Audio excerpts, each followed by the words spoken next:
Регулаторната комисија за енергетика донесе одлука за намалување на цените на нафтените деривати. Според новата одлука, цената на бензинот Евросупер БС 95 се намалува за 3,5 денари и ќе се продава по 84 денари за литар, додека Евросупер БС 98 поевтинува за 4 денари и ќе чини 86 денари за литар.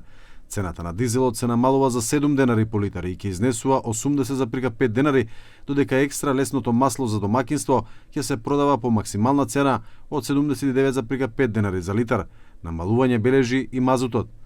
Намалувањето доаѓа како резултат на падот на цените на дериватите на светските пазари, каде што се забележани значителни поевтинувања. Со оглед дека кризата на Блискиот Исток завршува и дериватите поевтинуваат, премиерот Христијан Мицкоски очекува тоа да се одрази врз цените на храната. За таа цел има средба со представници на маркетите и дистрибутерите, за кои рече дека има јасна порака што ќе им ја пренесе.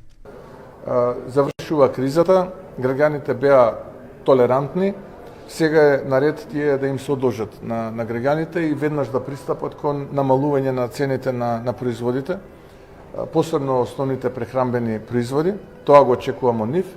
И исто така ние како влада имаме механизми доколку тоа не се случи, на еден поинаков начин да го спроведеме. Оправдувања и изговори не прифаќам од типот не ни ги качиле, не ни ги намалиле цените и слично. Ќе се прават споредби на цените на основните прехранбени производи кај нас и во регионот, а според премиерот, доколку во наредните денови не се забележи промена на цените, владата ќе реагира и тоа како што рече со долгорочни мерки. И во одредени маркети ако треба и по име и по презиме, од утре јавно ќе ги објавуваме ние, па понатаму оставаме на нив.